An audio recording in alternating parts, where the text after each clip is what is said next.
What's good, everybody? Before we get started on today's episode, big ups to the members of the Patreon. We got Arabia, Daniel Gibson, Mahul Patel, Thomas Robinson, Abel Rezin, Ben Kotzian, Christopher Velasquez, Derek Platees, Devin Rendon, Dylan Chadwick, Jerry Shapiro, Jordan Riley, Mike Stevens, Nicholas Messina, and Nick Crummage.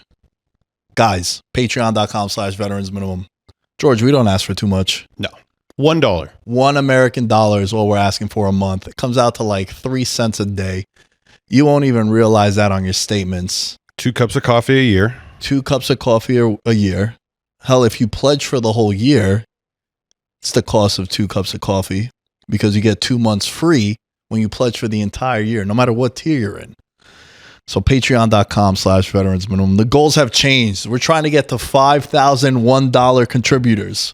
It's possible. We're going to $1 away. 5-figure Patreon our way with $1 American dollar. Just imagine what do you think? Like a spunky, spicy 28-year-old at Sapphire. Yep. Or maybe Crazy Horse. Maybe the Rhino. I don't know why I know all the names of these establishments, but they're good establishments. 11 in Miami. Yo Soy Fiesta. You know what I'm saying? $1 American dollar. That's all we're asking for. Patreon.com/veterans minimum. On today's show, we are doing wild card round preview, and we're going to give out our cases for and against every single NFC team. So stay tuned. Yeah. Nick Dab, baby. We the new label. Yeah. Now this the black sheep, sticking it to him. I need a crib like I'm Gatsby. I need it. In hand, just understand My pocket's that deep. with nothing to prove. I ain't got nothing to do. When they can't compete and I got nothing to lose. You see, they told me I was Yes, what's good, everybody? Welcome back to another episode of Veterans Minimum, the number one sports betting vibe on the planet. I'm your host, Nick Dais. At Nick Dais 10 News, you can find me. But more importantly, all things Veterans Minimum. It's very simple. It's at Veterans Minimum. Couldn't be any easier for the people. It's the Facebook, it's TikTok, it's Instagram, it's Twitter. I'll never call it X. It's all those places. We keep it very, very simple, bro. Of course. And if you're not following, you're really just trying to rub it in to me because, hey, I run the socials here and I need the followers to re-up. It's always a contract year. 2025, I need a re-up for 2026, and we need thousands and thousands and thousands of followers. Fuck yeah. So follow them. Yeah. Thank you. And honestly, the support has been great across all the social medias. But again, the number one cosign is you. If you're a fan of the show, please share it to your stories. Share it on Twitter. We'll repost it. If not, we're going to fire George. Yep. I'll be done. Tag us. Just tag us. We'll make sure to repost it. And again, I always say this. The best cosign is the people that listen. Every show, every album, any song, anything I watch, it's usually from a recommendation of a friend whose opinion I trust. So if you got friends, family, significant others, plus ones, plus twos, you never know what you might be in. Yeah, you never know what you might be into. Very true. Tag, share, and support the show. Okay, George. We got a lot of football to get into, and I want to start with, before we get into the wild card round, I want to do the cases for and against every team in the NFC. We did it for the AFC. If you guys didn't see that episode, it was the Monday show. We did a case for and against every AFC team. We're going to do one now for the NFC, and we're going to work from bottom to top. We're going to start with who I thought was going to be the NFC representative. Tell me what the Super Bowl is going to happen with the Packers. The Green Bay Packers. I will like to start this by saying the case for them. I don't feel as comfortable as I once did. You know, a couple weeks ago, we got our guy, shouts to Jason. Jason Griggs was on the show. And, you know, he's a Lions truther. We'll get to them in just a little bit. Yep. But when it comes to the Packers, I kept saying, like, yo, that's a team no one's talking about in the NFC. It was a lot of Philly love, a lot of Lions and Vikings. And I was like, yo, watch out for Green Bay, bro. Watch out for Green Bay. And then started looking at their schedule. Their best win is Seattle? Not really the most impressive win, right? And I started to backtrack a little bit. I started backtracking a little. Look, they're the 7th seed. Remember last year, they became the first 7th seed in NFL playoff history since they expanded to 7 playoff teams to actually win.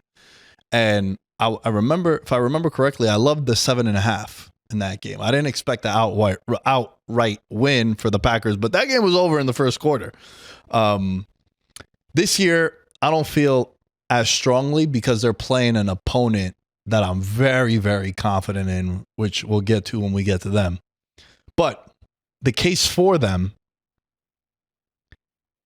if Jordan Love gets hot, we've seen him go on those runs. Last year, second half of the season, he had 18 touchdowns to 1 interception. They kind of steamrolled everybody heading into the playoffs, and they became the team you didn't want to face. And then, if it wasn't for him making I don't even want to say a boneheaded. Actually, it was a boneheaded play thrown across your body. I just think when you take all things into consideration, I like quarterbacks like that. Yeah, he put him in position to make that play, to have a shot on that final drive versus the Super Bowl runner-ups. Right. But yeah, dude. The thing I didn't like is that he made that play on first down. Yeah. If he does that on 3rd and 12 or on a 4th down, I could live with it. But that's the problem that I have sometimes with quarterbacks. It's like, I don't care if you throw interceptions. I don't care if you make mistakes. Down and distance means everything to me. If you're making turnovers on 1st and goal on the 2-yard line, that's a problem. Yep. If it's 4th down and you go for it and you throw a pick, it's a bona fide punt in most situations. Yeah. So with Jordan Love, the case for them to go on and win the Super Bowl is if he gets hot, he can carve people up. Now, they did lose Christian Watson, devastating injury. Yep. He's going to be out for the entire playoffs and is probably going to miss start of next season, a good month or two of the next season. When you get hurt this late, that's the thing that's a catastrophic injury, even more so. So I think the case for the Packers would be if Jordan Love gets hot, and we've said in the past how they don't really have a number 1 wide receiver. He spreads it out to different guys on the team. That could be something that could catapult them. Their entire playoff run last year, you did mention all the greatness about Jordan Love, but Aaron Jones was the real reason why last year they were as dominant as they were in those games. When you have a team that now gets Josh Jacobs, and Josh Jacobs has performed well all season, I don't feel the same way, Nick, because when Aaron Jones came back last year, he came back fresh as a daisy. He came back like week 15 and he rolled into the playoffs and it was the wave of momentum. The injuries last week. I mean, do you really think Jordan Love isn't somewhat hampered by what he's gone through this season? You look back at the very first game that they played versus the Eagles, he gets rolled up on. That kind of like wear and tear at the beginning of the year then now leads to it's now his hand. It means that you're going to have to play stout on defense. And I think that's something that this team how do you feel about their defense? Well, I was going to say that's the biggest reason why I think they can't is because I think the secondary, it's relatively young, and now Alexander's not going to be on there. He got moved to injured reserve, and he's like one of the best corners in the league. He's not going to be there. He's been on and then all year. You look at the wide receivers that you're going to run into at some point in the NFC, starting with this week. You got Devontae Smith. You got A.J. Brown. You got Addison Jefferson. You got Kupp and Puka. You got Jamison Williams and St. Brown. Like, you got a murderer's row. Shit, fucking Mike Evans, right? Terry McLaurin. Like, you have stud wide receivers everywhere that you got to match up against. So not having Alexander out there, that's going to be a big blow for them. And I think the other issue is, to your point about Josh Jacobs, it's been a not career, but like a positional renaissance is what we called it on the Monday show. Like Derrick Henry, monster year. Saquon, monster year. Josh Jacobs, monster year. And you fucking idiots, to everyone that covers football and has been saying the same shit. Oh, look, how did the Raiders give up on Jacobs? How did Tennessee give up on Henry? How did the Giants give up on Barkley? the teams they went to are nowhere like the teams that they fucking left. Yeah. So it's obvious. It was the same shit I was saying. They dated Everything that up. I've said week in, week out since fucking September, week 1 about Barkley applies to Henry, applies to Jacobs. These guys are having this positional renaissance this year where the running back matters all of a sudden again because they're on teams that are way better than anything they were on. So Jacobs is a big part of their offense. And I think if you take away Jacobs or try to, which I think is what Philly's going to try to do now without Watson, you take him out and now you're like, yo, Jordan Love, you got to get high with these young wide receivers. Yeah. And you're going to have to beat us that way. So big ups to Jacobs, has had a monster year. I think he fits perfect with this team. But I think the fatal flaw is going to be the secondary. Yeah. It's just a really unfortunate end of the year for the Packers. And it was tough. I mean, we said it all season. We're like, wow, this NFC North, they're going to collide at the end of the year. And it's just like, you just pray to God you stay healthy. And yeah, they're plagued, bro. I don't necessarily see anything else I can add for the Packers other than LaFleur has some serious experience, and, you know, being in a lot of playoff games and scenarios, that shit matters. And I think if they're going to come into this upcoming game with a good game plan, they're going to be all right. Yeah. I don't think they'll get like steamrolled, you know? Even though it's like a possibility, I don't know. I feel like they lose by a field goal. Ooh, okay. Because that's that line opened up at -3. It's up to -5 now. Quick. Yeah. I put a parlay together where I got the Eagles on the money line because I'm just like, man, that 5 looks sketchy. Because it could easily be like a 10-point game, and then they get that garbage time touchdown. Yeah. What's interesting about the Packers is, and ironically enough, they're playing Philly, right? You had one team that kind of had nothing to play for in Green Bay. I think they could have been the 6th seed if they beat the Bears, but they weren't really. It wasn't like a Broncos situation where you got to win to get in. Like, they had clinched their playoff spot. And they played their starters, and then 2 starters got banged out. One is completely out for this game, Christian Watson. The other one, Jordan Love, got a little banged up. And then on the flip side, Philly decided not to play their starters, not to play Barkley, who, again, I was kind of pissed that they didn't, because it's NFL history. It's not a franchise record season. Yeah. They should have played him. But then now you look at it like, yo, what if this happened to Barkley? And now it alters everything for Philly. So it's just super ironic that these two teams are playing one another when one didn't play their studs, and now they're coming in. You know that Philly? Fun fact about Philly. Dom, we're going to clip this shit. Of the 14 teams in the NFL right now, the only playoff team starting all 22 starters from week 1. Whoa. So talk about healthy. And I got some hashtag sources because, we getting looped in with some people. Jalen Hurts could have played last week. This whole he hasn't played since week 16 and, oh my God, concussions. Like, nah, he was good, bro. Yeah. He's had like 3 weeks, and it wasn't even the most craziest hit ever. Like, Jalen Hurts is going to be fine. And that's why I also think the line has been moving. So I think Philly is chilling.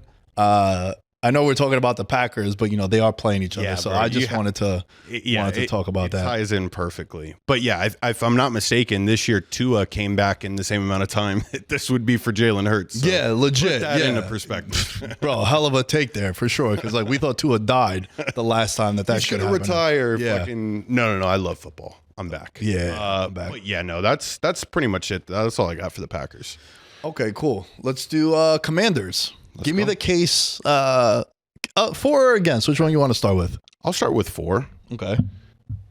I think that this team has like the luck going in their favor. I mean, Jaden Daniels and what he has been able to put on this year gives an entire franchise hope once again. So it goes to show the importance of getting a good rookie quarterback and matching that rookie quarterback with an offensive mind, like we've always said.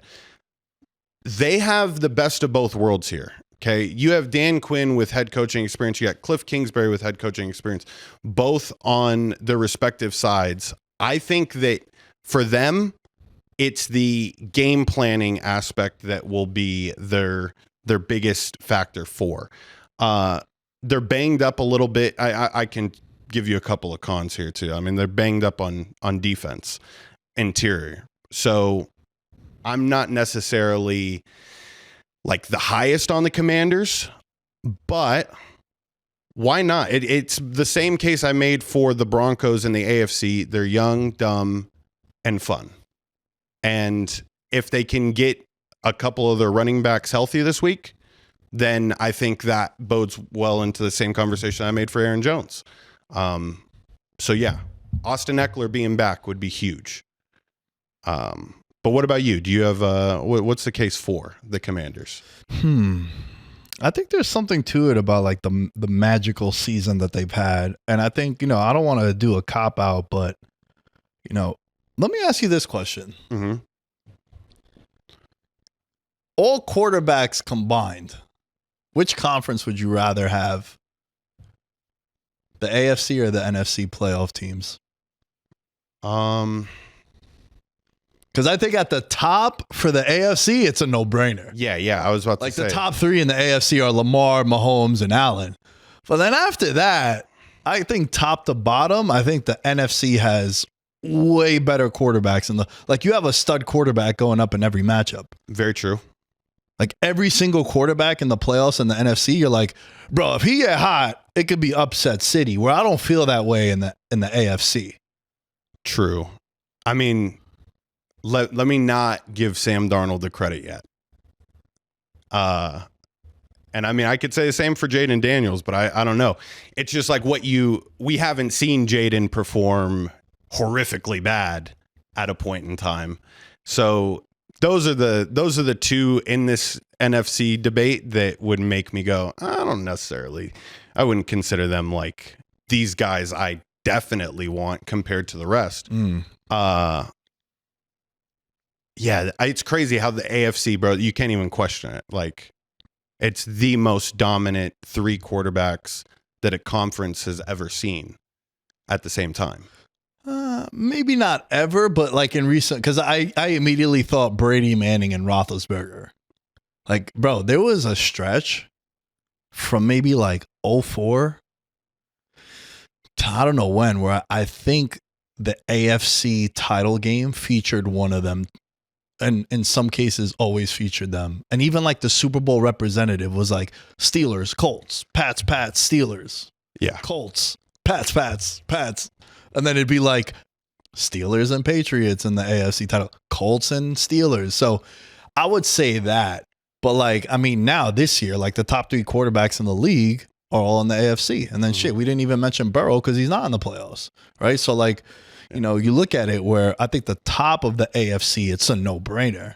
But then like 1 through 7 in the NFC, Sam Darnold might be the weakest link, and he's having a career year. So facts. I just think it's a fascinating conversation. And I was just curious to get your thoughts because I think a lot of this for the Commanders is about Jaden Daniels and how the people on that team rally behind them.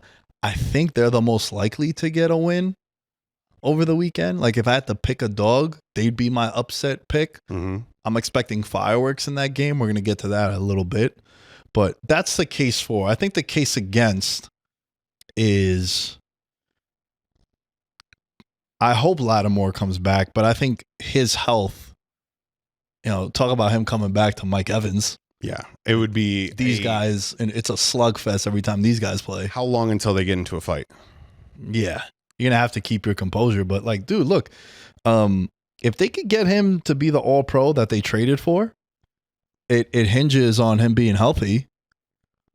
That's a big addition. But I think until proven, I got to be like, yo, look, this guy hasn't played often recently. Yeah. Now you got to go up against Mike Evans, who you are familiar with. But I would say that their secondary is the biggest concern. Again, I know I said that for the Packers too, but I think – if Tampa jumps out to a lead and you can't run the ball, now Jaden, can you play from behind? Yeah. So I think the flaws are defensively that's going to hold this team back. They're like 2-3 moves, free agent and draft to being like, this is the Houston Texans of this year as far as the hype. Yep. Second year quarterback. they land like a T. Higgins or trade for Garrett Wilson kind of thing, get a stud pass rusher in the draft. Like the Commanders are on the cusp. Yeah. On the No, cusp. I agree with you, dude. And that's the way that they want to be built under Dan Quinn. So, like I said, if their interior linebacker, Frankie Louvu, if he can fucking get healthy too, like the defense, I feel like the NFL teams that can map out that road and understand when to take the L's and keeping these guys healthy. Austin Eckler back this upcoming week. I mean, this dude led the league in touchdowns multiple years before this. So, yeah, they definitely have a chance. We'll see, though, come up this Saturday. Now we have to just get into like the nitty gritty. Like, I feel like all the rest of these teams that we're going to cover have legit shots of making it to the Super Bowl. Yeah, like I think the top 5 seeds in the NFC can all make the Super Bowl, and I wouldn't be surprised. Where in the AFC, I think it's 3 teams. Yep. I think it's Kansas City, Buffalo, and Baltimore. Like, I'm doing a lot of futures that have those 3 looped in with the team I really like in the NFC, which we're going to end the show on. But, all right, the Vikings. Now, the reason why I think they could win it all is I think now they do have big name players on the team, but overall they just have solid players everywhere. Like everywhere is just good. And then obviously you have like the all-pro in a Justin Jefferson. You got a stud number 2 receiver. You got a solid running back. You got a great tight end. Now, I think that top to bottom, and then of course like Kevin O'Connell, I think Coach of the Year. Coach of the Year for sure, but also I think he's not outcoached by anyone. There's no coaching mismatch with him. It's like even or he wins it. Even with McVay, I think he's up. He was McVay's right hand man. He got the job because of McVay. He was with McVay when they won the Super Bowl, and then the next year he goes to Minnesota, and that was the handicap why I like Justin Jefferson, because he told Justin Jefferson, "Yo, I'm using you in the Cooper Kupp role." And then Justin Jefferson goes on to win Offensive Player of the Year. Yep. 14-1. You're welcome. So I think top to bottom and the coaching is the reason why I think they can win it all. Why I think they can't win it all, George? They have to blitz to create pressure. Yeah. We know about Brian Flores and the exotic blitzes. Like, man, eventually with these like elite teams, they know it's coming. You saw that happen with the Lions. Like, they knew it was coming and they were just able to pick up first downs. Yeah. So I think, going back to the time when I was I'm still a Giants fan, but when it was fun to be a Giants fan, you were able to do like, I remember years where the Giants had shitty corners and they looked like all pros because they would rush 4 guys, the NASCAR package. Giants and Spagnuolo invented that. Like, hey man, it's 3rd and 8. Why have defensive tackles in there? Let's get 4 DNs, fucking cause mayhem. And then that led to 2 Super Bowls in 4 years. And I think Minnesota has to blitz and send 5, 6, 7 people, which I think is going to be the flaw for them. Yeah. And I mean, there's a couple of teams that I've listed in here later on that they're the risky teams, and sometimes the risk plays in your favor. And sometimes when you don't get home, it's the easiest thing for a quarterback to ever do is hit a wide open receiver that's being manned up. So I agree with you. I'll start with my cons against the Vikings. Low-key a cursed franchise. The reel that we posted this year talking about like, why haven't we really been talking about the Vikings at all? Like, are the Vikings a legitimate contender? And this was week 15 that we posted this video. Popped off on TikTok. And it popped off because every Vikings fan was like, don't let these guys fool you. I've seen this shit 1,000 times. And it makes me think, I'm like, all right, so when was the last time that they had meaningful, like a deep playoff run, Nick? 1987, the Minnesota Vikings made it to the conference championship. They've never won a Super Bowl. And it's been that long since they've made it that deep into the playoffs. Can I add more to that clip? Go ahead. That's the first time I remember us praising a team and their fans shitting on our take. I swear, dude, it was so confusing. It has never So happened. confusing. The most common interaction I get on social media is, "Hey man, how do you feel about Minnesota this week?" I think they're gonna lose because of XYZ. Man, you don't know shit. You look at their avatar profile pic, Vikings fan. You're like, okay. This one, we said, yo, are they the sleeping giant? Why is no one talking about them? And then everyone's like, dude, I'm telling you, bro, this team fucking sucks. They're cursed. And I was like, bro, this has never happened before. This happens never. Like they weren't supporting the clip where we were praising them. So I just found that funny. So the Vikings fans kind of just gave us like why we shouldn't root for them. And to be honest, I mean, after saying what we had to say about Sam Darnold, it's a definite prove it to me year, bro, because for Sam Darnold, who has now resurrected his career, you're either going to be known as the regular season superstar or you're going to be known as the, playoff hero. And it's crazy how many quarterbacks they have like lined up, just like ready at the helm. Who's their backup right now? They have JJ McCarthy, and then who's the other backup they have is solid too, bro. Nick Mullins, isn't it? No, I don't. It's not. I would not say Nick Mullins is solid. And if I'm wrong, I'm just like wasting time here. But they showed Daniel Jones is going to be active, bro. That was it. Yeah, it was a like petty. Okay, JJ McCarthy's not there. It is Nick Mullins. Nick Mullins was the backup, but now they're gonna have. And if Daniel Jones takes a snap, the Giants lose a draft pick. Really? Yeah, it's a contemporary, I think, or some whatever that is. Like, apparently, from like a fifth, it goes to a fourth or some shit. So okay, can't wait for him to fucking take a snap and fuck the whole shit up even more. That's insane. It's like it can't just end. It can't just end with him leaving. Ha! What a mess. Let's not talk about them. Let's talk about promising stuff. Justin Jefferson, all-world talent. Find him as often as you possibly can. He is your hope. And you have Aaron Jones, who's also, had a pretty good year overall. So this Vikings team, I would say the one thing that I found most memorable for them this year is the way that they took the ball away from other teams. Cameron Bynum's celebrations. You could tell that defense truly operates as a unit. And yeah, that's going good for the Vikings. But that's about it. Okay. Can we hit the Rams next? Yes, Rams. By the way, yeah. You know what is very live and possible? Social media manager George, pull up the tapes, get ready. The Rams might play the Lions in the playoffs. We are 100% betting the Rams. Yeah. It'll be poetic. Poetic fucking justice. Yep. If the Rams play the Lions and the Lions have their best season ever, and who do they run into? Matthew Stafford. Bro, it's the you got to play the got to have some of that TikTok viral music going on in the background or something, but Matt Stafford walks out. Bro, listen, and they played them close twice, and the two times that they played last year in the playoffs. I just think it would be like, dude, if you like storyline, like I'm a wrestling fan, right? I love storylines. This is like Vince McMahon would book this. Right? I know he's not the most popular guy right now, but Vince McMahon would be like, yo, you know what we're doing? Vikings, you had a great season, but good luck on your future endeavors. We're doing fucking Rams, Lions off the bye. We're going to make that the Sunday night football game for divisional weekend. Bam.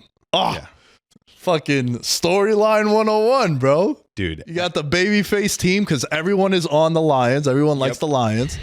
And then you got the villain, Matthew Stafford, who like he has people in Detroit that still fuck with him. Like, oh my God, I'm getting bricked up thinking about this one, bro. I want this bad. I love bro. There's plenty of crazy storylines that we highlighted for the AFC. This would be the one for the NFC. Like, do whatever you need to do to make sure that these two teams match up. Are you worried that Cooper Kupp has not been seeing the ball a lot recently, or do you think it's like a game planning strategy? They knew they were going to make it to the playoffs. Their division was shit. And why show everything that you're going to do with Cooper Kupp wild card weekend for the last 3 weeks? What do you think? So that ties into my biggest issue against them. Okay. It has to do with the offense, even though the offense is the strength of the team. I think their 2 tackles are rather suspect. Stafford gets sacked a lot. He does hold on to the ball more, but that's also what makes him great. And I don't know if it is what you're saying about Cooper Kupp, or it's like, he's now on the decline, which that changes everything, because one of the reasons why Puka is so successful and DeMarcus Robinson is catching touchdowns, they've implemented Higbee back into the offense. He's coming off, ACL surgery last year, and now, he missed the whole season pretty much until December. So my concerns is, it's not a concern, it's more of an unknown, the case against for me. It's like, I don't know what's good with Cooper Kupp, because I want to say it's, we're just resting it and we're doing the Travis Kelce thing with Cooper Kupp now. Right. Now it's Cooper, you're getting 13 targets, 9 catches in the first half. So I'm not sure. That's the biggest case against for me. It's the offensive tackles, and it's what the fuck's happening with Cooper Kupp. Can I throw one at you that is it's weird, it's random. Do you think that the fires that have been happening in California and the possibility of the game being moved to Arizona is playing as a negative against them? This is just like a this week only random bullshit thrown at you, bro. Like, that's pretty tragic. I don't know if any of the players have come out and said that their homes were damaged. Well, that's the thing, right? Like, everyone always, and I guess it's like a glass half full approach and like thinking optimistic where, well, they're going to rally for LA. It's like, how many of their routines have been altered? How many of them have to now go and help loved ones or go support their community, like a lot of them have come out to do? So it's like, man, talk about altering your whole, people's houses have been burned and all that, all the craziness going on over there. So yeah, that's a great question, man. I don't know what the answer is, but that's definitely going to throw you off your routine. Has to, because now you're basically on the road also. Mm-hmm. Right? You're traveling to Arizona. So like Minnesota's probably saying to themselves like, oh, all right, this is a neutral game.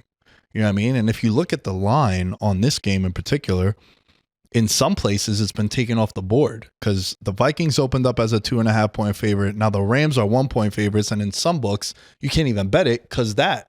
Yeah. Now what happens if it is on a neutral? Do you make it? Minnesota should definitely be the favorite. Are they a 4 point favorite on a neutral site? So that's a great question, man. And I don't know the answer to it, but it definitely is going to throw off a lot of things for them. Yeah. It's a very interesting team because, I mean, it doesn't get that the pedigree between coach and quarterback is the best in the NFC. There's no doubt about it, in my opinion. They are it. So I think since they've been around the block, bro, and they've done it, they operate differently. And my case against really doesn't bother them as much. Like, fire's happening, we're going to win a chip. Yeah, they could use that as fuel too to catapult them without a doubt. Yeah. I mean, look, man. It's Andy Reid and Mahomes, and then I know on the AFC show I said Herbert and Harbaugh for AFC, but if I'm going top head coach quarterback combination, it's Reid Mahomes, and it's McVay and Stafford. Yep. And then I'm probably going Harbaugh and Herbert. So yeah, you're right, man. Like they've been together for so long, and they're a team that's very dangerous if they get. We saw what they did to Buffalo. Mm-hmm. Don't forget they played Minnesota earlier in the year and they beat them on Thursday Night Football. Mm-hmm. And this is when like they weren't healthy. Like the Rams are healthy now. We're just not sure if Cooper Kupp is gonna be him or if it's just like it's just the name. Like if his name wasn't Cooper Kupp, yeah. Are they playing possum? That's what I started this with, and I really do feel it. Like, and it's great for us sports bettors. I don't know what Cooper Kupp's over-under on catches is right now, or if everything is off the board for that game. Hammer the over. Oh my God, bro! Do you know when I went back home in October in this game? Right, shouts to Chris, Agent Chris. He remembers this. We go to get dinner. It's Thursday night. Vikings are playing the Rams. Puka returned this first game back. I open up FanDuel, and we're about to get a very expensive dinner. Went out into the city. and I look and the yardage is 32.5. And I go, get just like this. I go, get the fuck out of here. It's mad quiet in the restaurant because like what? I was like, bro, Puka's yards is 32.5. I was like, bro, you could get that in one catch. He's like, what is it? I was like, minus 110. He's like, fuck it, let's go 300 a piece. I was like, all right, dinner's on Puka then. Bro, we sit down at our table, cash is over. 2 catches in the first drive. I was like, bro, they priced it as if he was coming off a season-ending injury. Like the dude practiced earlier in the week. Right. It was like this is why the rich get richer, because it's like that's something I wish I could put fucking a G on. Right. You know why I didn't? You know, I didn't. I was a little scared, but you know, dinner was expensive, but it was on Puka. So shout out to Puka, shout out to Agent Chris, and you know that could be the case for Cooper Kupp. We might get like a 3.5 receptions or like 5.5 receptions plus 140. You're like, bro, you can have that in the 2 drives. Literally. With the way that they operate. And it's one of those things too, where if you can find the prop for first reception to Puka, it's like Sean McVay knows exactly what he wants to do. I want to get my superstars the ball easy and early, so that way they are ready to rock and roll when I need them most. They are a dangerous team. Hopefully they have their head on straight. But yeah, that's it for the Rams for me. Let's talk about your boy. You got to lead this one off, bro, for Tampa. I mean, is there anything else to say for the case for other than Baker Mayfield is going to receive MVP votes? He has to. He has to. Yeah, he has to. He's been playing out of his mind. The whole allegations with suing his father in the middle of the season. He doesn't give a fuck. He still made his boy $3 million this last weekend. The thing, though, that's really not talked about that much with the Bucs, though, is their 3-headed monster on offense. Like these rookie running backs, Bucky Irving and Sean Tucker, and then you toss in a sprinkle of Rashad White. You are dealing with, you know, the low mileage nightmare that we always talk about with, if you have running backs that have not been through the ringer yet, you are in the golden zone for them. I love the Bucs. There's a lot of cases for them. They can stop the run. The thing that we have to figure out, and this will be the case against them, their secondary is desperately missing that lockdown corner. They could solve that this week by getting Antoine Winfield back, but I don't know. It's like one of those things where he's coming into the game late in the season, and that's a very tough position, bro, to just get tossed into. So yeah, that's my case for and against for the Bucs.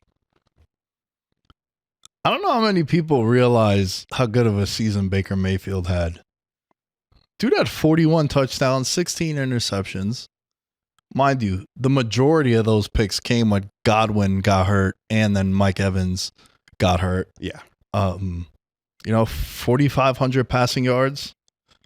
Durham, the tight end, Otten became like a fantasy starter.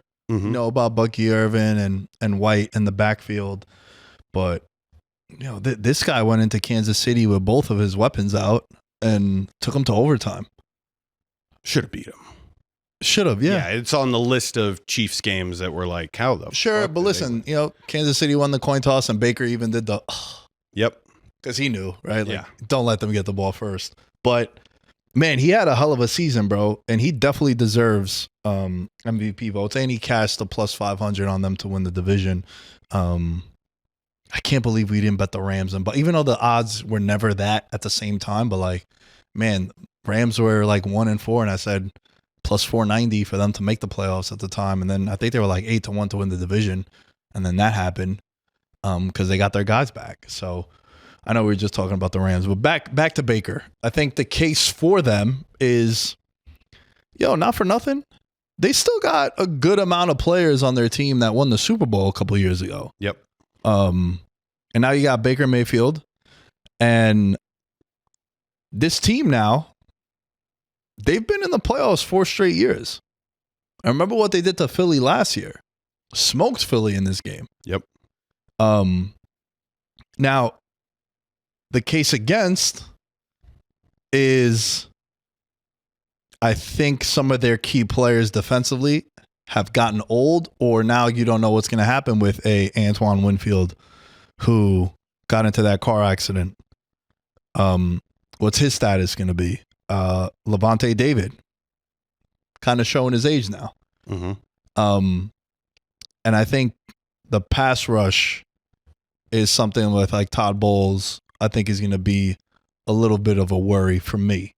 But besides that, man, like Baker has shown that even if you take it, like McMillan has stepped up, got Sterling Shepard in the slot, you got the tight ends, and we said the running game. So I think they're a relatively complete team. And then they have the one guy in Mike Evans that could take over a game. So I think the case for is Baker and the experience that this team has. And then the case against is defensively.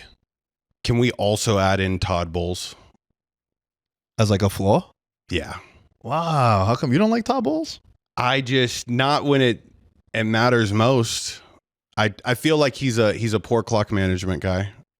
And yeah, I'm recalling moments throughout the past couple of seasons where I'm like, he just doesn't seem like the guy to get the job done. Like, the confetti test. Have you ever heard of the confetti test? No, tell me. Can you imagine confetti falling on Todd Bowles' head? Like after the Super Bowl? Bro, I used to say this about quarterbacks, and the one year I said, I can't imagine Russell Wilson holding the Lombardi and Peyton Manning not doing it. And I think it was 28-0 at halftime, Seattle. So like, it don't always work is what I'm saying. True. But true. I like this. I find it interesting though, because I feel that way about quarterbacks, because not so much this round, divisional round, my handicap is I'm taking the better quarterback. Yeah. I'm just going to take the better quarterback. That's in a very blindly, I'll just take who's the better quarterback that year. Yep. I'm going to take him. And it's been a key part of my handicap. Like, man, playoffs, I do very well in the playoffs. Last couple of years, we've been doing very well. And that's a big reason why. But the confetti test, yeah, it's interesting. You know, he was the defensive coordinator when they won the Super Bowl, and then he inherited the team after. Correct. But, you know, he's also been around too, man. Like, but he was. Bruce Arians, 100% passes a confetti test. Yeah. Like he But you know what? Like, he also had Tom Brady. So, hey, I want to just. you coach who's on your team, bro. Hey, listen, very fair. Very fair. Damn. And I wish I hope he doesn't fuck up the way I'm saying, like, clock management wise this upcoming week. No, but there's been a couple of games where he gets heat on Twitter for like, why are you taking all 3 timeouts into halftime? You know, you can't use them. Yeah. So I hear you. Yeah. There's a couple guys. Like, dude, Andy Reid used to be known for that too. Andy Reid used to get eviscerated on social media for like, bro, why are you not calling timeouts? You know, so maybe that starts to change things. Okay. I mean, I don't know what's happened to me. I really don't. I think I've matured as a sports fan. Most talented roster in the playoffs. That's the reason why they can win the Super Bowl. Philadelphia Eagles. Name a flaw that they have. Is there such thing as too much momentum? Do they have too much momentum? I feel like they're the hottest team in football, to be honest. Since week 5, 12-1. They really only stumbled when they didn't have Jalen Hurts in. That's going to be our case against them. Is that if who's their backup? They got a time. Kenny Pickett. Jesus Christ! If Kenny Pickett is in the game, it's not going to go over well for the Eagles. They will not have the Nick Foles magic. But yeah, I can't find a flaw. I can't find a flaw, Nick. Can you? Man, if I had to pick one, maybe edge rusher, like pass rusher. But again, I'm like nitpicking now. Like I have to. Maybe like Jake Elliott hasn't been that great, right? But now I'm reaching. You know what I mean? Like now I'm reaching. But bro, I think they could beat you any way that the game script is delivered to them. I think they could run the ball. I think Hurts has shown that he could throw it all over the field, and the team is healthy. And again, Jalen Hurts could have played last week. So the fact that he hasn't played since like December 21st or whenever it was, he's fine. And again, hashtag sources, they told me that he could have practiced. Like he could have played. I mean, he's been like he's fine. So I think they got the running game, which is something they didn't have last year coming in, like Barkley, Offensive Player of the Year, and he got the weapons. Like I think this team is, hell, I'd say that maybe a pick 'em if they played Detroit in the NFC title game. Championship pedigree. This team isn't like, we talked about Tampa Bay having a lot of guys from the team that won the Super Bowl still. Like this team went to the Super Bowl 2 years ago. Yep. So like a lot of, and I think they're better now than they were then. 100%. So flaw, I got the flaw. I figured out the flaw. Okay. Sirianni. I didn't want to go back to, I know I mentioned Todd Bowles the last one, but I mean, yeah, Sirianni is like the only coach that has done this well and is still like getting on the hot seat, getting articles written about him. If Sirianni blows this one, he's gone, dude. It's like, wow. But I probably hints at that, he's not liked at all. And isn't that weird? Like, how can you be an NFL head coach and have the record that they have and not be able to squash these rumors? Yeah. Like, I know Philly is ruthless. Are they this ruthless, or is he not liked? Yeah. I don't know. We'll find out. If they get bounced first round, oh my God. Oh, fired. Immediately. Yeah. Like what happened to Jared Mayo? Oh, Gerard Mayo? Yep. Like, oh, yeah, you're all showered up. You address the media? Yeah, peace. That's how it's going to be with Sirianni. Might not even make it back. Bro, they'll rush the field if they... Don't forget, this kid's in Philly. They'll fucking... Big Dom, the security guard, he ain't stopping nobody if they lose. Big Dom might be the first one up. Yeah, he might be like, fucking throw a fucking Muay Thai elbow in the clinch on him. But yeah, I think, the flaw could be him. But again, like this guy went to a Super Bowl. And you're right, bro. That's a hell of a point. How no one has won as much as he has and has been on the hot seat the entire time. Hey, but I like his mentality, bro. It's always a contract year. Yeah. Your job could always be taken. So good on him. Very, very good team in the Eagles. But are they more talented offensively? Yes. Okay. I know what you were going to say. Then Detroit? Yeah. Yes, 100%. Yeah. Let's play this game. Let's play this game. Quarterback. As we segue into Detroit. Jalen Hurts. I would say Jalen Hurts also. Wide receiver 1, I'd say St. Brown. Yep. But A.J. Brown is like, nah, it's 1A, 1B.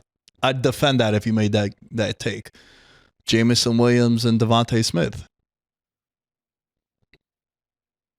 Devontae. I'd say Devontae. Tight end position. I'd say Laporta. Facts. Offensive line, I kind of think a wash. I think it evens out. Yep. And then it comes down to running back. Jahmyr Gibbs had a monster year too, man. Like he did. And I think if Jahmyr Gibbs would have been the premier back the entire year, offensive player of the year ticket might have been in flames. Yeah, I agree. Yeah. Because it would have been in flames, but I think it would have been close. There was a stat going around of like a side-by-side, because Jamar Chase won the Triple Crown. Yeah. And then there's like, it's very popular on TikTok. I'm sure you've seen it, which by the way, last like 3 months, I think the success VM's been having on TikTok, I'm pro TikTok now. So, hey, don't ban it. Don't ban it now that we got some momentum. No. That'd be nice. That'd be nice. But anyway, it's really popular on TikTok where it's like, you have one picture of something is Jamar Chase with the Triple Crown numbers, and then you slide over and it's Cooper Kupp from 2021. It's like all his numbers trump Jamar Chase. Like every single one of them is just like way better, right? And then there was one of Saquon Barkley, and then it showed Jahmyr Gibbs, and it's like way less touches, just as many touchdowns, if not more. Yardage, total yards. Yep. Not that far off if you start factoring in, well, all the carries he didn't get. Yeah, so that was interesting. But I would say this year, though, I would lean to Barkley. Yeah. And defensively, I would take Philly. I'll agreed with you on that because, I mean, if the Lions would have stayed healthy, I think it's a toss-up. Yeah. By the way, I didn't get a chance to ask you on the Monday show. Should playing with a carbon fiber cast be illegal in the NFL? Like what? Talk about Anzalone? Yeah. Like, bro, that seems like a cheat code to just ruthlessness. They used to do that back in the day. They used to do the big ass club, right? hardened club cast. Yeah. Now they got sleek carbon fiber, so you get right in a motherfucker's chin and just crack their skull. Oh, yeah. Do you think that like things haven't gone bad yet? But even if my arm wasn't broken, I would wear 4 of them. Like, why wouldn't you? Oh, bro, I remember seeing videos in like the 80s and 90s of the DNs with the club, and they would just like swim and fucking hit you over the side of the head. They'd be like, hey, man. Yeah, I don't know. I never thought about that. But, you know, he came back and he provided a spark for them, too. Facts. You know, and I think my biggest flaw is I'm going to stay with it. I think defensively, I think the lack of, you know, not having Hutchinson, I think now it's going to show. Mm-hmm. Like if they, and I know Hutchinson said that he'll be able to play in the Super Bowl if he was to come back. But, you know, I think that's the biggest thing that I'd be concerned about. Like, can they get off the field? And, you know, last week I would chalk it up to Sam Darnold and the Vikings have been amazing in the red zone this year. And that just so happened to be a game where they just couldn't connect. He was missing wide open wide receivers. Jefferson had that one where he like was clearly out of bounds. You know, he didn't even contest it, but he, you know, secured the catch. So like, you know, what happens if they do hit field goals there instead of going? But like, I'm a fan of them going for it there too, because like your season's kind of on the line there. Like if Minnesota was the 1 seed, I also think that Detroit definitely needed it more with the injuries that they have had. But I think the fatal flaw for them is defensively. I think now if you run into a Philly, you run into a Rams, Yeah. I would be concerned for them defensively. 100%. It's just, it's the youth of their secondary as well, you know? And all their injuries, like of the same case that you made for a team earlier with the blitz percentage, they're blitzing 34.6% of the time. They have to, that's like Aaron Glenn right now is like the most loved person in the world. But it's a defense that has definitely needed to like risk it for the biscuit all year. That's the one thing with the Lions that when it does implode and they are playing the Rams and then they ended up getting beat like 35-10. It's like, you guys risked it all the time, you know? And I hope that risking it in that game doesn't cause them the loss because, bro, you make a mistake like that, they're going to start rating the same articles that they were writing about Sirianni, about Campbell. You don't do that shit when Super Bowls are on the line and in the playoffs. So we'll see. It goes great. You're a champ. Yeah. Statues made. It doesn't, especially when basic NFL knowledge and principles can be tossed in and all these articles about how you were the reason why they lost. Shit. Yeah. Could get fired before Sirianni. That'd be crazy. I do think that the case for them is I think Detroit has a real home field advantage. Mm-hmm. I think that place is definitely loud and they're starving. I mean, they've never been to a Super Bowl, let alone win one. Yep. It's weird to see the like, ha-ha, rah-rah motivational speaker coach really succeed in the NFL. Yeah. So usually you get like 2.5 years and then you're like, all right, bro, we're not in college. Like, we could deal with it with Nick Saban because we're going to leave in 2 years because we're going to go to the league. Yep. But, man, there's something about it. Like, this whole team every week is like a quote. You know, Amik Robinson was like, yo, they tried to bury me, but it's hard to bury what come from the dirt. And like, everyone's like, that shit's a caption on Instagram. And then Dan Campbell, like all these motivational talks that he has, and like, they rally behind it, bro. And they have that next man up attitude where they're like, all right, man, Montgomery's out. You know, sucks, but Gibbs, you're going to get more touches. Craig Reynolds, you're going to step in. And you've seen it time and time again. And, you know, for a team to have as many injuries as they did have defensively, and still be a 15-win team is fucking insane. Yeah. And I think a lot of that has to go with Dan Campbell. And he's aggressive and he's consistently this way, which I like. Like, listen, bro, it might happen in the playoffs, where it's 4th and 4, he should kick the field goal, but he's going to go for it, and it might not work out. Yep. I will not be on the show Monday being like, what a shitty move by him. It's like, nah, man, your makeup is you're aggressive. Yep. I want you to stay that way all the time. Mm-hmm. So to me, I think that's a big case for them. Agreed. That's the only case you can make for them. They're the only team like that in the NFL that plays like they're playing Madden every week. And I retract my statements of saying that he would get fired because he's probably the most beloved person in Michigan since Jim Harbaugh left. And Harbaugh won a natty with the team that honestly has meant the most for Michigan for the longest. So being able to claim that crown of being the football guy in Michigan, yeah, that's like the president almost of the United States. He would have to be impeached. The people would have to vote him out. The organization can't at this point. The players love him. So I really want them to see the Rams. Oh yeah, dude. Yeah, no, like that's I'm rooting for. Sorry, Commander fans. Sorry, Vikings fans. Sorry, Packers fan.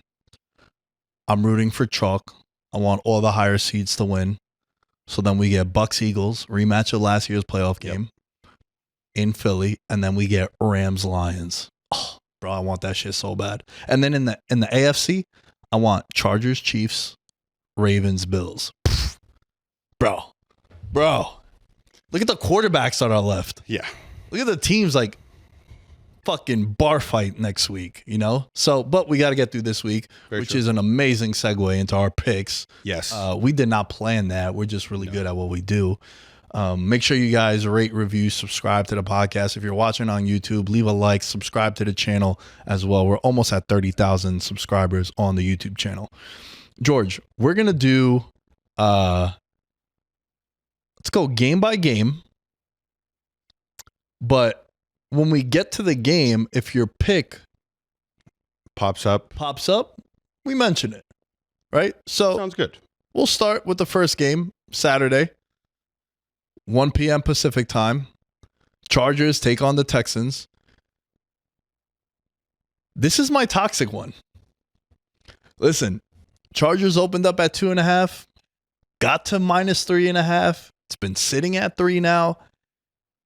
This is the popular road underdog pick.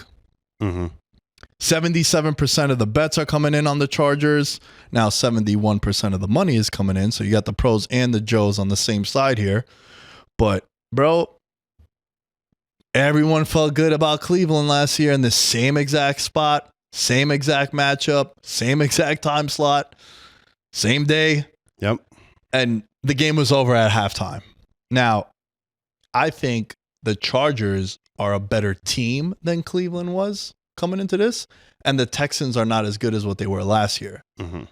So my toxic one is the Chargers -3, even though I feel like that's the side. I'm probably just going to take a couple anytime touchdowns.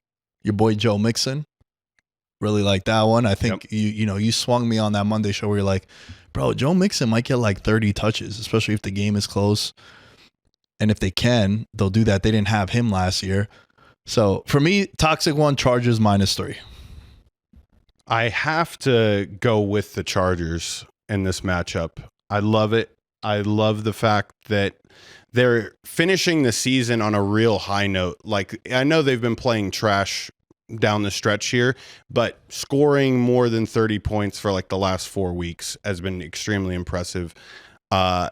They control the game, man. They are the most fundamental football team that you will find. And as of recent, they've been able to get to the quarterback. So I like the Chargers in this matchup. Money line, though. There's something fishy about 3 and a hook. Like, I can't do that. Yeah. I can't do that. Not in the playoffs. So yeah, that's what I got. Okay. Yeah, look, the Chargers will be playing their 3rd consecutive road game this week, going from New England to Vegas to now Houston.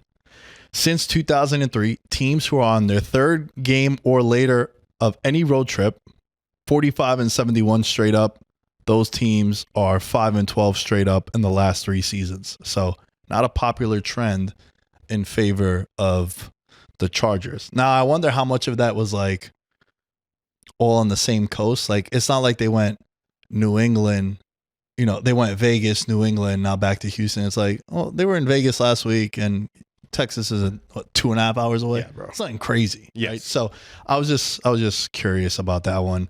I kind of like that approach though. -160, rather take them on the money line. Mm-hmm. And, nothing too crazy, nothing too funky.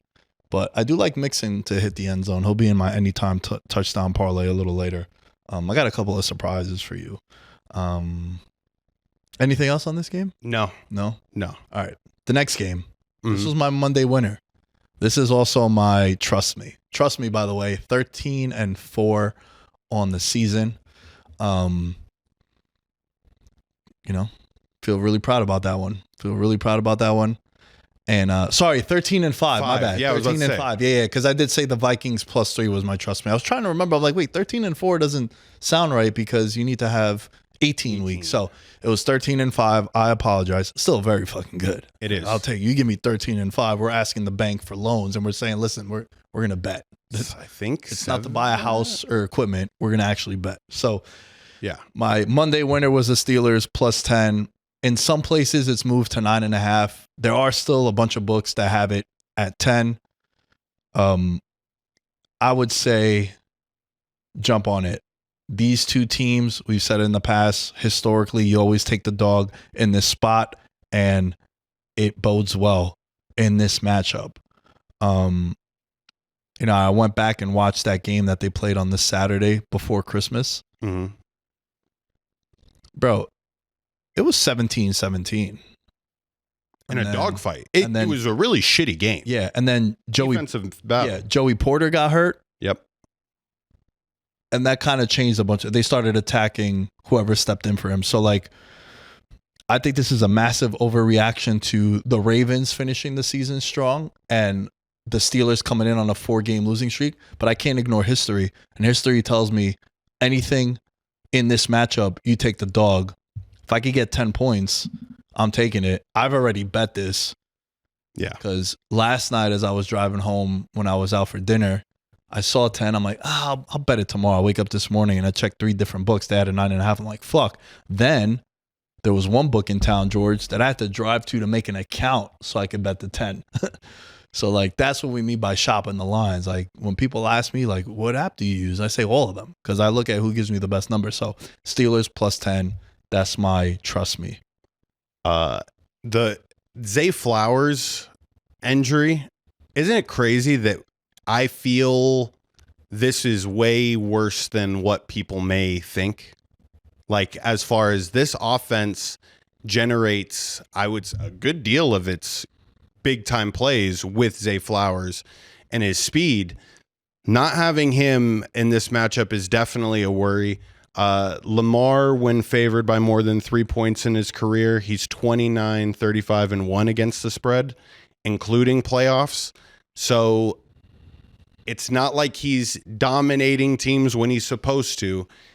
This is shit, man. I don't think that the Steelers can pull off the upset by any means.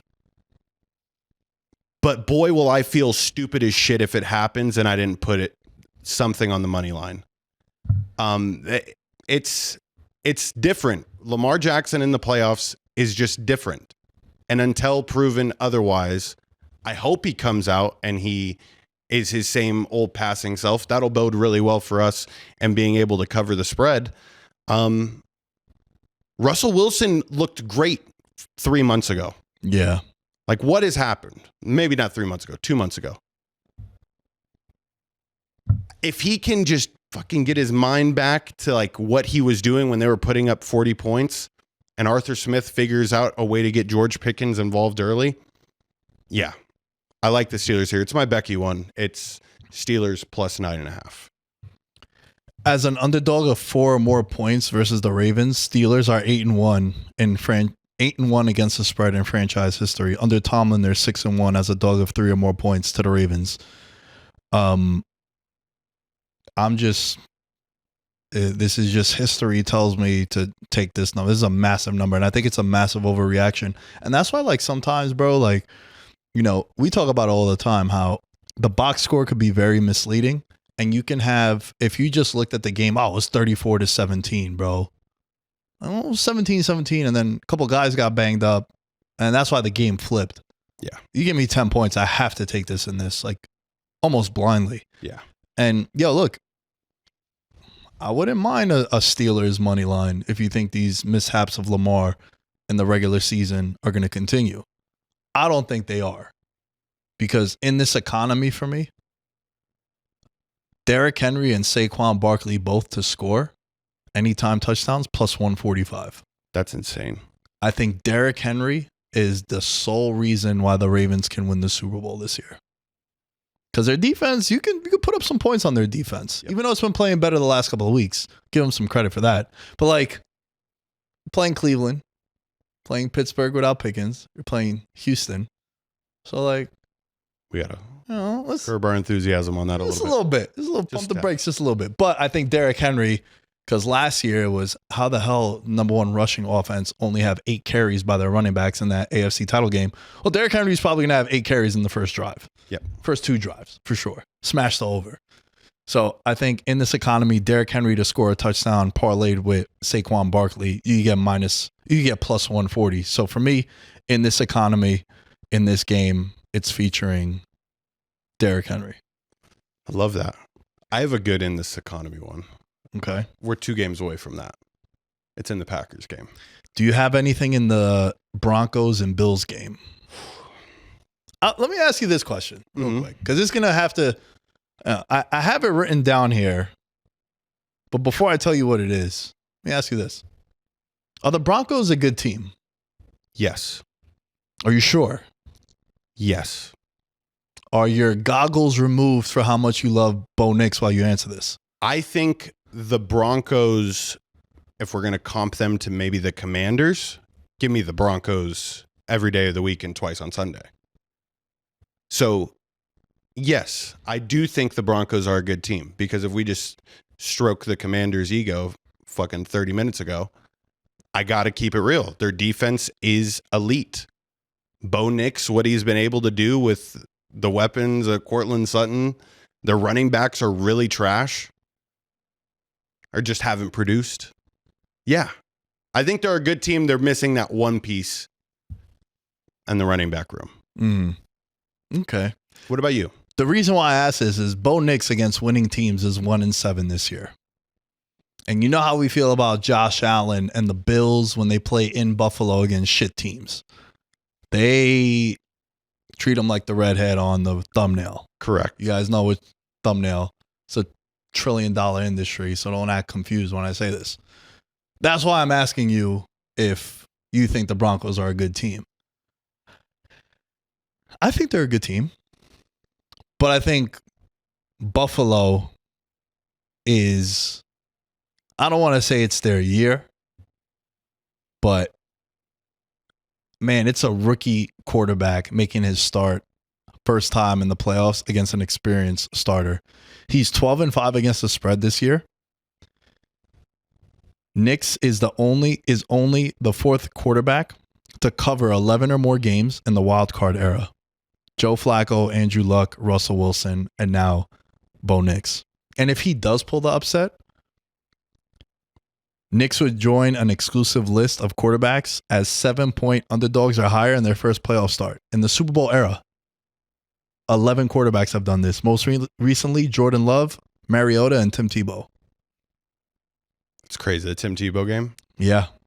Time to relive a little bit of the miracle in Mile High. That shit was crazy. Oh yeah. Yeah. The so stats that's what versus winning teams. It sucks, but those are all playoff teams. And if you're looking back on some of these losses, I mean, obviously the Baltimore one sticks out as like the one that's the worst. But I mean, they battled in their division, dude. They should have beat KC. They had close games against the Chargers. So it doesn't necessarily scare me as much as it probably should. That's a very scary thing you said. You were waiting for that. You were like, oh, George thinks the Broncos are good. Boom. 1-7 versus winning teams. Yeah, I was ready. A terrifying stat. I was ready. You made me. I'm like, fuck. Now I have to go look to these. Well, because for these me, losses. the reason why I say that is because Becky this week for me is the Bills -9. Because I think it's a rookie quarterback on the road. Granted, experienced coach. I think if you take away Cortland Sutton, you could kind of shut them down. And this is where, preview of the Patreon, I already put out the wild card picks. Josh Allen over 39.5 rushing yards. This is the time of year where lean to Jalen Hurts over yards rushing. Lean Allen, Mahomes. Mahomes, I think he's like 9-1 to his rushing overs in the last 10 playoff games. Because this isn't the fucking Titans in November. No, now let's go crazy. So I think they unleashed Josh Allen to continue to unleash Josh Allen.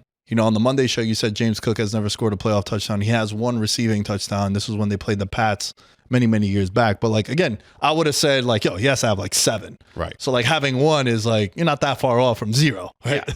So I think it's just an onslaught. I think this could be a 30 spot for the Buffalo Bills. And the way I look at it is can Denver put up points too? Mm-hmm. So I really like Buffalo to clean house because I think that's what the Bills do. Yeah. That's what the Bills do. When they play shitty teams at home, they covered against the Jets.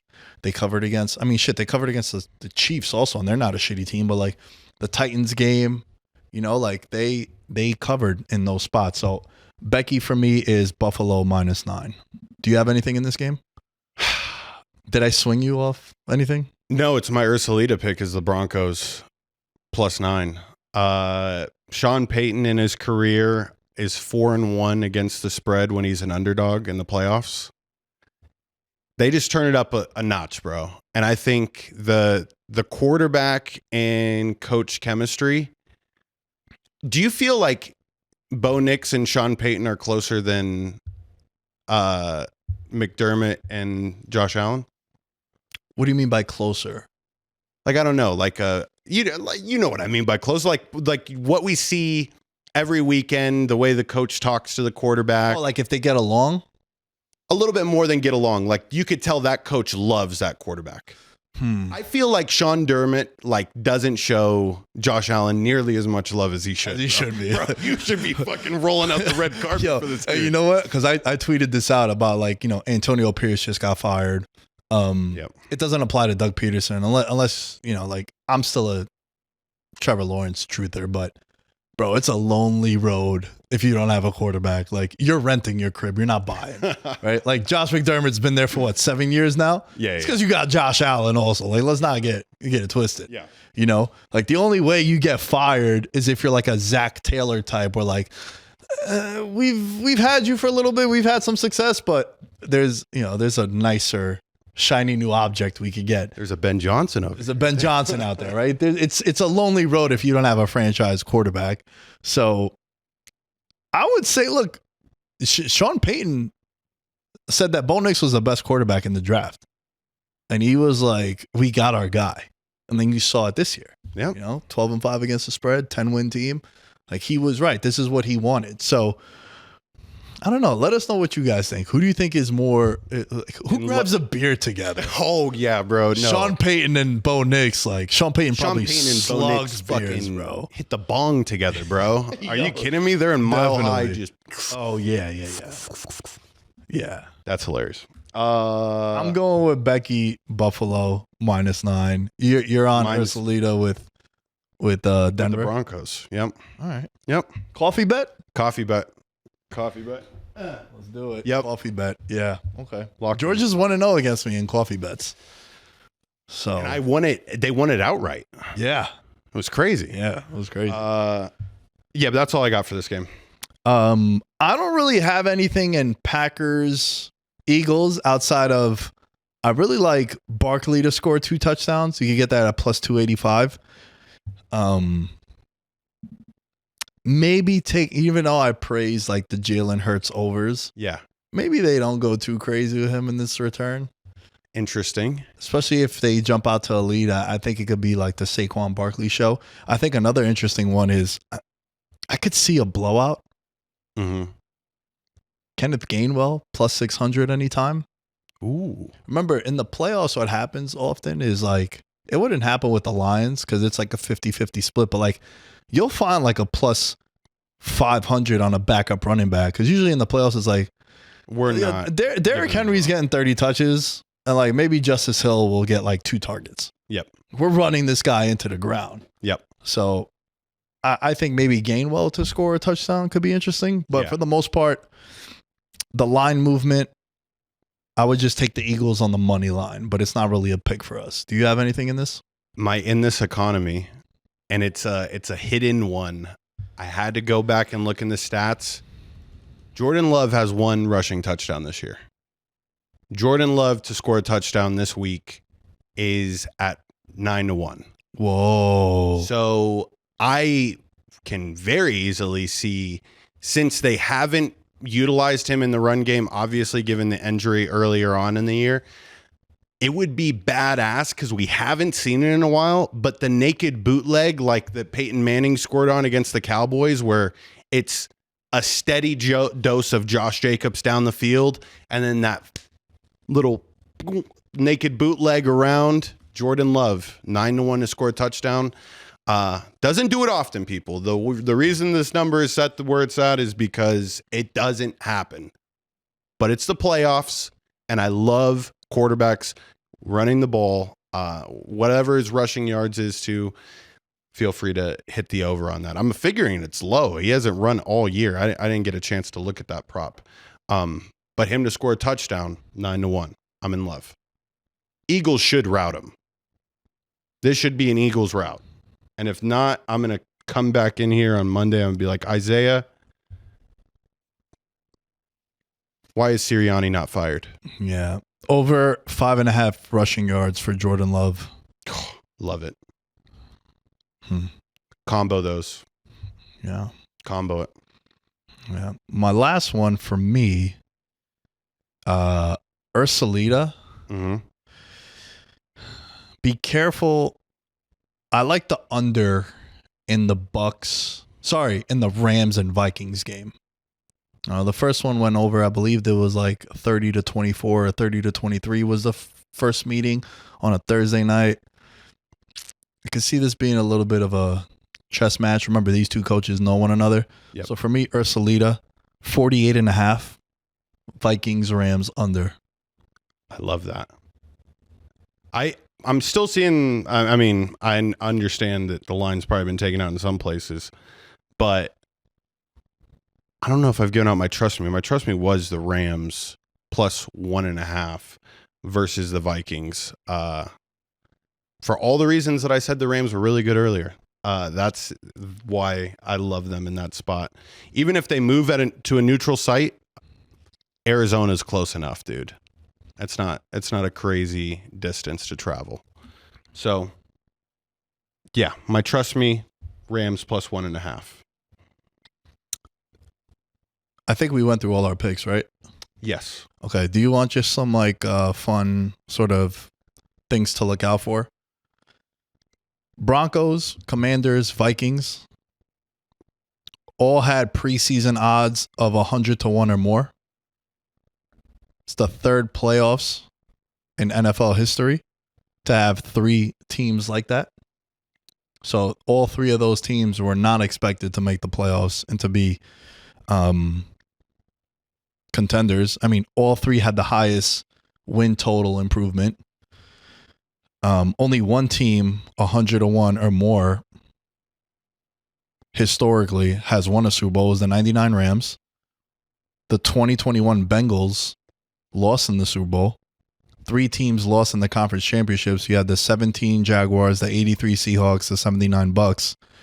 10 teams lost in the divisional round. 16 teams lost in the wild card round. So, like, if you're holding on to a ticket, really interesting there. Yeah.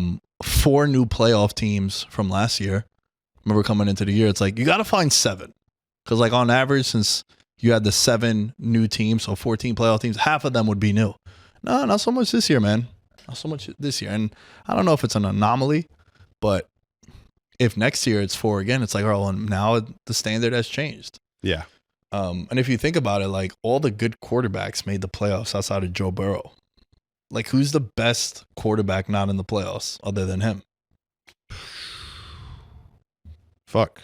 There is our boy Bryce Young, which, by the way, People would say Brock Purdy. Okay. Yeah. Fair. All right, Brock Purdy. Yeah. By the way, I might have been a year early on the Panthers. You saw Dave Canales came out like, yo, Bryce is our guy. We're good. We're actually going into this draft not having to address quarterback. Talk about a fucking comeback, dude. That guy should be win comeback player of the year. Think about it. His career was like, yo, where's and I respect his hustle and being able to come back, but he's just got to look a little less like depressed. Yeah. Even when he's happy, he still looks a little bit sad. I don't know. If he was back in the olden days, he would be suffering from melancholia. It's like, hey, man, life isn't that bad. But yeah, okay, you might be a year early on this Panthers pick. So we'll see. Definitely gonna bet him again next year. And then your boy Baker is probably gonna win it. But last one, right? Really interesting weekend. We have 3 games this weekend that this applies to. First time playoff starter versus experienced playoff starter. You got Bo Nix against Josh Allen. You got Jaden Daniels against Baker Mayfield. You got Sam Darnold against Matthew Stafford. Ironically enough, all of the first-time starters are going on the road. Quarterbacks who have playoff experience.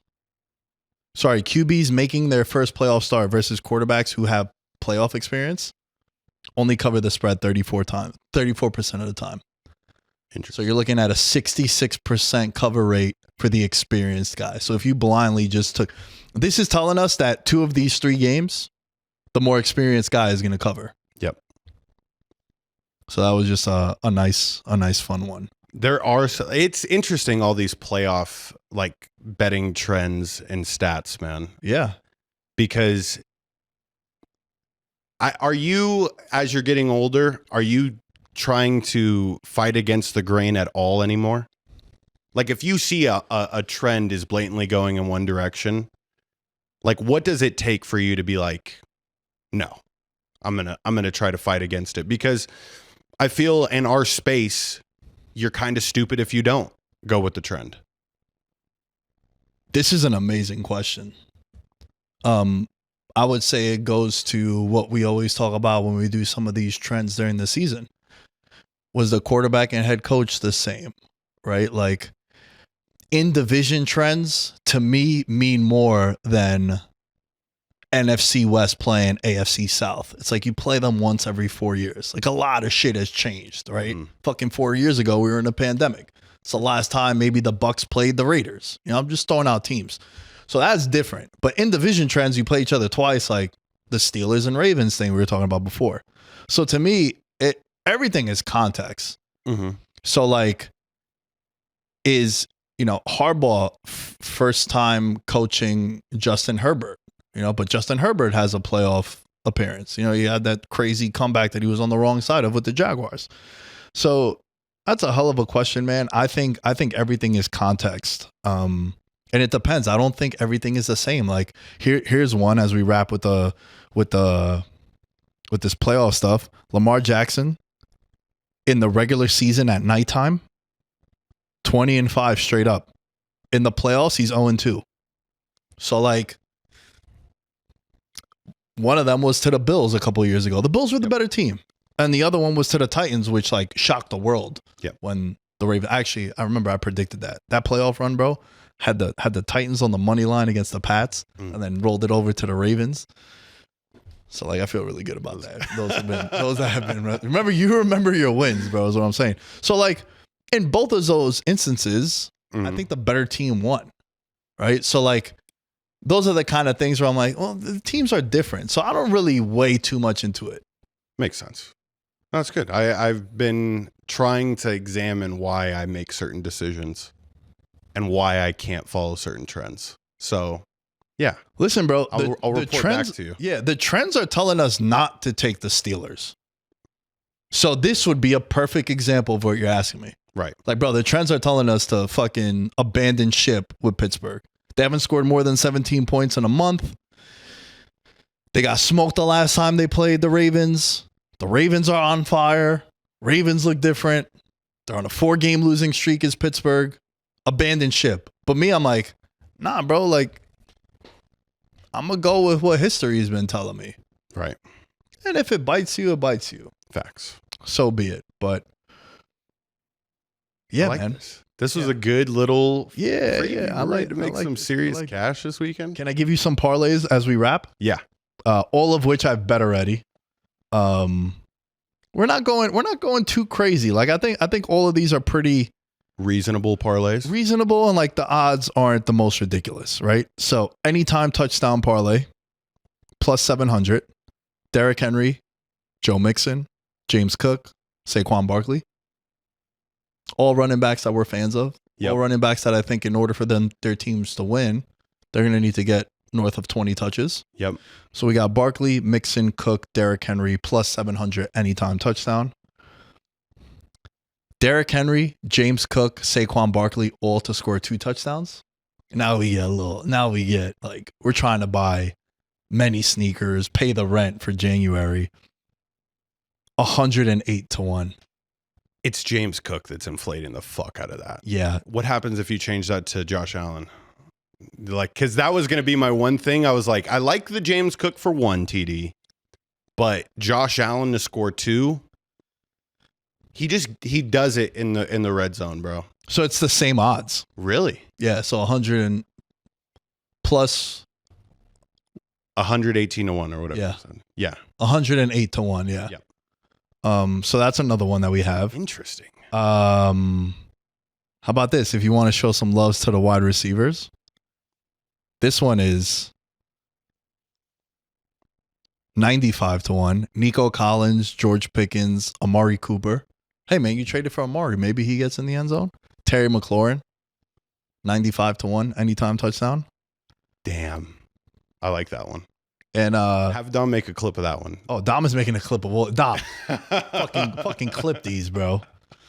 And then Saquon Barkley and Derrick Henry to score the first touchdowns is 28 to 1.